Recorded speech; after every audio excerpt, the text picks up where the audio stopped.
Hello, travelers. Tonight, I want to share something with you. A question that has existed for thousands of years, appearing in different forms across different cultures, but always pointing to the same mystery. In ancient China, there lived a philosopher. One warm afternoon, he lay down under a tree and fell into a deep sleep. In his sleep, he became a butterfly. Not dreaming about a butterfly, not imagining being a butterfly. He was the butterfly, flying through gardens, tasting nectar, feeling the wind under delicate wings, completely happy, completely free, with no memory of ever being anything other than a butterfly. Then he woke up, found himself human again, heavy body, different form, and a question emerged that troubled him for the rest of his life. Was he a human who had just dreamed of being a butterfly? Or was he a butterfly right now, dreaming that he is a human? He could find no way to answer this question with certainty. Think about that for a moment. Really consider it. How do you know which side of the dream you are on? This story appears in an ancient text called the Zhuangzi, written over 2,000 years ago. But the question it asks is as fresh today as it was then, perhaps even more relevant now, because today we have a new version of this ancient question. Today, we call it the simulation hypothesis. Let me unfold this slowly for you, gently, because this is not something to grasp or figure out. It is something to rest with, to let sink in gradually, like lowering yourself into warm water. We live in an age where we create virtual realities, video games, computer simulations, digital worlds that look and feel increasingly real. Every year, these simulations become more sophisticated, more detailed, more immersive. Now imagine this technology continuing to develop, not for decades, but for centuries, for thousands of years. Eventually, the simulations become so advanced that the beings inside them develop consciousness. They think, they feel, they wonder about their existence. And those simulated beings, if they develop far enough, will create their own simulations, simulations within simulations, dreams within dreams. If this is possible, if consciousness can emerge in simulated realities, then a strange mathematical fact emerges. For every one base reality, there could be thousands of simulated realities, millions, an infinite cascade of nested dreams, which means, statistically speaking, it is far more likely that we are in a simulation than in the base reality. We are probably not at the top. We are probably somewhere in the middle of an infinite regression of dreams, dreaming dreams. Does this disturb you? Does it make reality feel less real? Or does it perhaps make reality feel more mysterious, more open, more like the fluid, responsive, consciousness-infused phenomenon that mystics have always claimed it to be? Let us explore this gently, together. Close your eyes if they are not already closed. Feel your body resting. Notice the sensation of breathing, the rise and fall, the automatic nature of it. Now ask yourself a simple question. How do you know you are real? You might say, I think, therefore I am. This was Descartes' answer, the one thing he felt he could be certain of. The thinking itself proved existence. But think more carefully. In your dreams at night, you also think. You have thoughts, you make decisions. You experience yourself as a conscious being moving through a world. Yet when you wake, you recognize that the dream self was not real in the way you thought. It was a temporary construct, a character in a story your sleeping mind was telling itself. So thinking alone does not prove you're in base reality. It only proves that thinking is happening. The Buddha pointed to this thousands of years ago. He taught that the self, the sense of being a separate individual, is itself a kind of dream, a useful fiction, a story we tell ourselves to navigate experience. He called it anatta, not self. The recognition that when you look closely for the one who is experiencing, the experiencer disappears. There's experience happening, but no solid, permanent self having the experience. This parallels something interesting in modern physics. When scientists look closely at matter, trying to find the solid stuff that makes up reality, they find that there is no stuff, just mathematical relationships, probabilities, waves of potential that collapse into particles only when observed. The closer you look, the less solid it becomes. The more it resembles information rather than substance, the more it looks like a simulation rather than a material reality. But here is what I want you to consider. Here is the part that makes this not frightening but fascinating. If this is a simulation, if this is a dream, it is not separate from you. You are not a victim of the simulation. You are not trapped in someone else's dream. You are the simulation becoming aware of itself. You are the dream waking up within itself. Think about your own dreams again. When you dream at night, where do all the characters come from? Where does the landscape originate? Where do the events, the plot, the whole environment emerge from? From you, from your own consciousness. You are the dreamer creating every aspect of the dream. The hero and the villain, the danger and the rescue, the question and the answer. But while you are dreaming, you forget this. You identify with one character, usually. You feel like that character is you and everything else is other. You feel like things are happening to you rather than through you. Until you wake up, then you remember, oh, that was all me. I was creating the entire thing. What if you are about to have that same recognition right now? What if the entire universe, with all its apparent others, all its separation, all its diversity, is one consciousness dreaming? And you, reading these words, listening to this voice, you are that consciousness, temporarily convinced you are only the character, temporarily forgetting you are also the author. The ancient Vedic texts call this Brahman, the one reality that appears as many, the single consciousness dreaming itself into infinite forms, then forgetting its unity and experiencing itself as separate individuals. Maya they call the forgetting, the illusion. Not that the world is unreal, but that the separation is unreal. The manyness is real as appearance, but unreal as ultimate truth.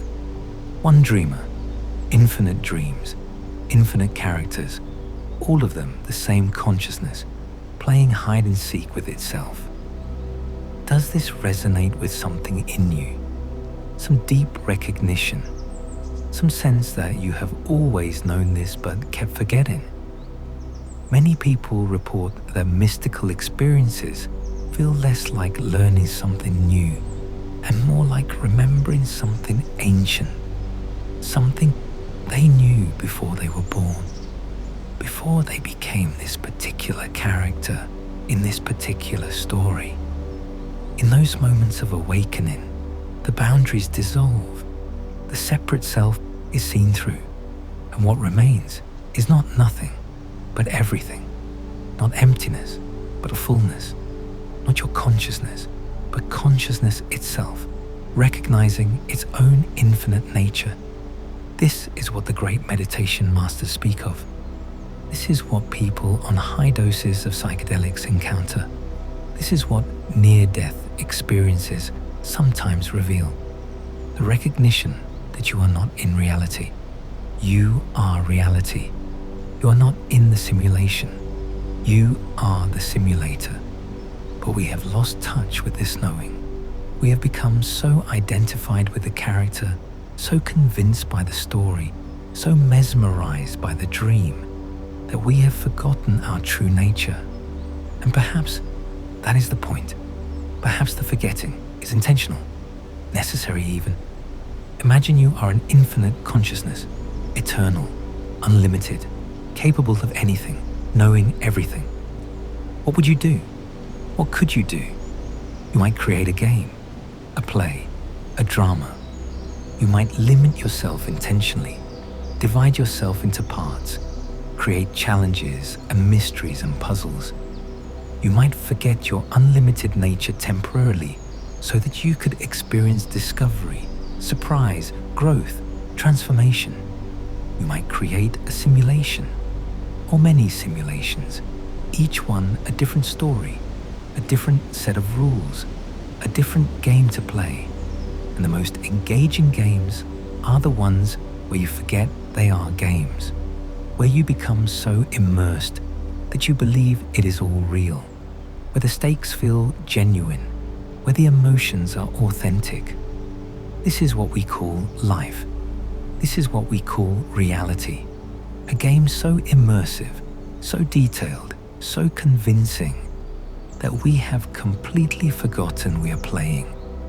But sometimes, in quiet moments, in deep meditation, in the space between waking and sleeping, the memory returns. A whisper, a hint, a gentle recognition. This is a dream. You are the dreamer, and you have always been free. Does this make life meaningless? Does recognizing the dreamlike nature of reality diminish its value? Not at all. In fact, the opposite. When you watch a movie, you know it is not real. You know the actors are playing parts. You know the story is scripted. Does this prevent you from feeling emotions, from caring about the characters, from being moved by the story? No. In fact, knowing it is a story allows you to enjoy it more fully. You can surrender to the experience without fear. You can feel deeply without being destroyed. You can engage completely while maintaining a subtle freedom. This is the paradox that mystics point to. The world is not real in the way we think, but it is not unreal either. It is real as dream, real as play, real as story. And you, as the dreamer, can engage with your dream fully, can care about the characters, can feel the emotions, can play the game with total commitment, while also holding, somewhere deep, the quiet knowledge that you are more than the character, larger than the story, free in a way that the dream cannot touch. This is what they mean by enlightenment, not escaping the dream, not transcending reality, but waking up within the dream, lucid dreaming in the simulation of existence itself. And here is something beautiful. When you wake up in a dream, when you become lucid, the dream does not end, it continues, but your relationship to it changes completely. You are still in the dream, still playing a character, still experiencing events, but you are no longer controlled by them, no longer limited by them, no longer frightened by them, because you know, you remember, you are the dreamer. In lucid dreams, people report being able to fly, to pass through walls, to change the environment with intention, to interact with dream characters in new ways, to explore without fear because they know nothing can truly harm them. What if life has the same potential? What if recognizing the dreamlike nature of reality gives you access to capacities you did not know you had? Many traditions speak of this.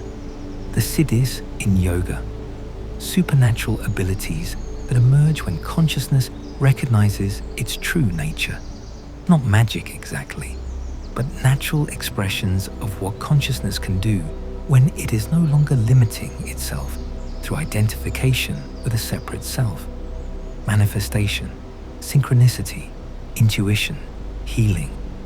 These phenomena that seem impossible in a solid, mechanical universe make perfect sense in a consciousness-based reality, in a simulation running on awareness itself. If reality is more like a dream than a machine, then consciousness is not a byproduct. It is the foundation, the field, the medium, the dreamer itself. And you, recognizing yourself as that consciousness, as that dreamer, gain access to the creative potential that has always been yours, but that you had forgotten. This is not about gaining powers. It is about remembering what you are. The Tibetan Buddhists have a practice called dream yoga. They train themselves to wake up in their dreams at night, to become lucid. And they say this practice prepares you for the ultimate lucidity. Waking up in the waking dream, recognizing that this life, this reality, this whole experience is also a dream. They say there are different levels of dreaming. The dreams of sleep, the dream of waking life, the dream of death and the after-death states, and the dream of existence itself. Dreams within dreams within dreams. And the practice is always the same. Wake up, recognize the dream. Remember you are the dreamer, not to escape, not to transcend, but to engage more fully, to play more freely, to love more deeply. Because when you know it is a dream, you can surrender completely without fear of annihilation. You can let go because there is nothing to hold on to. You can die to the false self because you know you are the awareness that cannot die. You can lose everything because you recognize you are the nothing that is simultaneously everything. The philosopher Zhuangzi, after his butterfly dream, spoke of the transformation of things. He taught that life and death, being and non-being, self and other, these are all transformations within the dream of reality. Like water becoming ice, becoming steam. Always the same substance, only the form changes. You are the substance. The forms you take, the characters you play, the lives you live, these are temporary. But you, the awareness, the consciousness, the dreamer, you continue. You have always continued. You will always continue. Because you are not in time. You are the space in which time appears. You are not in the simulation. You are the awareness in which the simulation runs. Let this settle now. Let these ideas rest. You do not need to figure this out. You do not need to prove it or disprove it. Just let it sit gently in your awareness. Notice how it feels to consider that reality might be a dream. Does something in you relax? Does something open? Or does fear arise? Does the mind want to reject this? Does it feel safer to believe in the solidity of the material world? Just notice. No judgment. This is not about belief. It is about recognition. And recognition cannot be forced. It emerges. It dawns. It reveals itself when you stop trying to grasp it. Like trying to remember a word that is on the tip of your tongue. The harder you try, the more it eludes you. But when you relax, when you stop grasping, it comes naturally. Waking up in the dream is like that. It is not something you do. It is something you allow, something you recognize, something you remember. And it happens in its own time, in its own way, according to the logic of the dream itself. So there is nothing to force, nothing to achieve, nothing to become. You already are what you are seeking.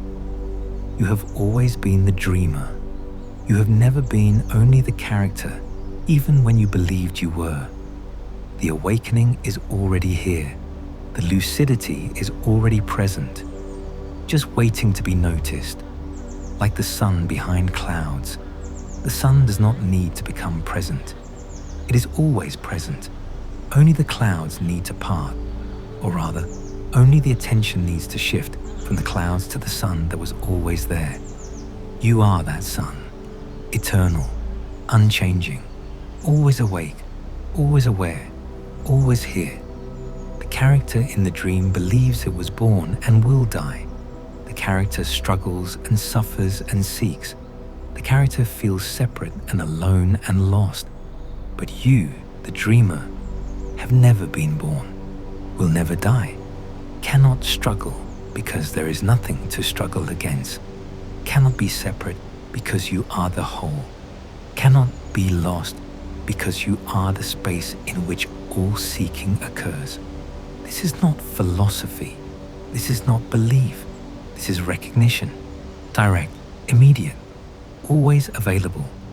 The ancient teachers called it self-realization, not realizing something new, but realizing what you have always been, the self that is not separate, the awareness that is dreaming everything into existence. And the beautiful thing, the paradoxical thing, is that this recognition does not require you to change anything. You do not need to become more spiritual, more pure, more enlightened.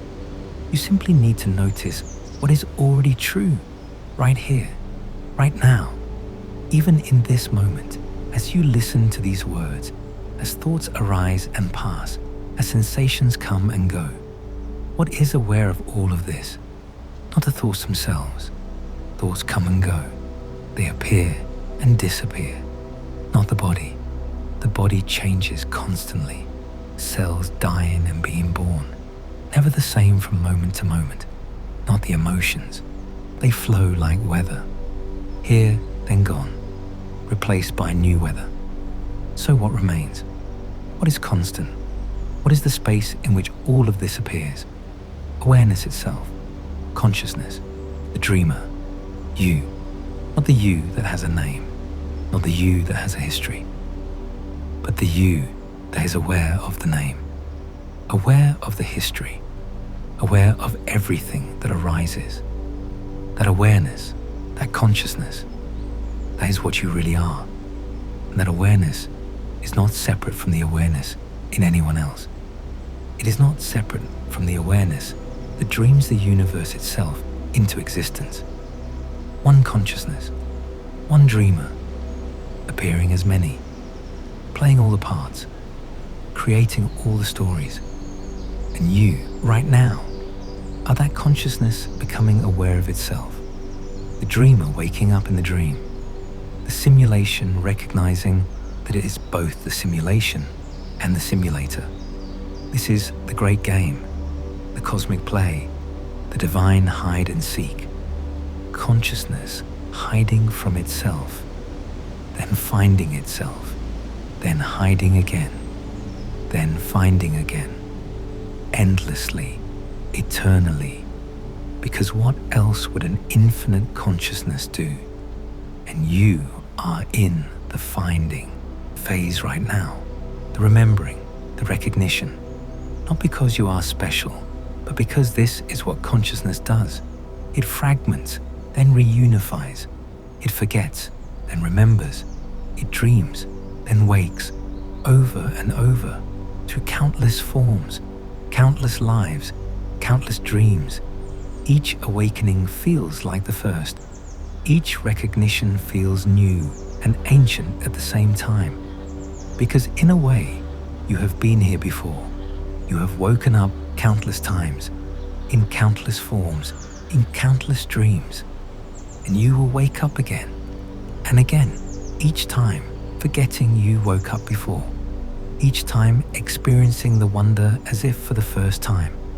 This is the nature of the play, the structure of the game, the logic of the simulation. And it is perfect exactly as it is. Not perfect meaning without problems, but perfect meaning, complete, whole, exactly what it needs to be for consciousness to experience itself in this particular way. Your struggles are part of the dream. Your sufferings are part of the story. Your seeking is part of the game. None of it is a mistake. None of it is wrong. All of it is consciousness exploring itself, knowing itself, playing with itself. Even the forgetting is part of the remembering. Even the sleeping is part of the waking. Even the dream is part of the dreamer. So you can relax. You can let go. You can stop trying so hard because you cannot get it wrong. You cannot fail at being what you already are. The character might fail. The story might have tragedy. The dream might contain nightmares. But you, the dreamer, are never threatened, never diminished, never lost. You are watching the movie. And yes, you are so immersed that you forget you are watching. You identify with the character so completely that their joys and sorrows feel absolutely real. And that is perfect. That is the whole point. The game would not work if you remained aware you were playing. So the forgetting is necessary. The immersion is intentional. The identification is part of the design. But so is the awakening. So is the recognition. So is this moment right now where you consider the possibility that you are not who you thought you were, that you are not the character. You are the awareness. You are not the dream. You are the dreamer. You are not in the simulation. You are the space in which the simulation appears, and this recognition, when it comes fully, changes everything while changing nothing. The dream continues. The story goes on. The character still has challenges and choices and experiences. But the weight lifts. The fear dissolves. The suffering loses its grip. Because you know, you remember, you are awake in the dream. And from that awakened state, you can play more freely, love more deeply, live more fully. Not because you have to, not because you should, but because why not? If this is a dream, why not enjoy it? Why not explore it? Why not see what consciousness can create when it plays without fear? This is the invitation. Not to figure anything out, not to believe anything, but to consider, to explore, to allow the possibility. What if you are the dreamer? What if this is all your dream? What if you are the infinite consciousness that is dreaming absolutely everything into existence? How would you live if you knew this? How would you treat others if you recognized they were you in different form? How would you face challenges if you knew they were your own creation, designed perfectly for your own awakening? You do not need to answer these questions. Just let them float. Let them work on you gently. Let them plant seeds in your awareness, seeds that will grow in their own time, in their own way, according to the perfect unfolding of your particular dream, because you are waking up, not all at once, not in a blinding flash, but slowly, gradually, gently, like dawn breaking, like ice melting, like a flower opening. The dreamer is stirring, the sleeper is waking. The consciousness that forgot itself is beginning to remember. And you do not need to do anything to make this happen. It is already happening, has always been happening, will continue happening until the forgetting is complete and only knowing remains, until the dream is recognized as dream, until the simulation is seen through, until the butterfly and the philosopher dissolve into the awareness that was always both and neither. This is where we have been heading.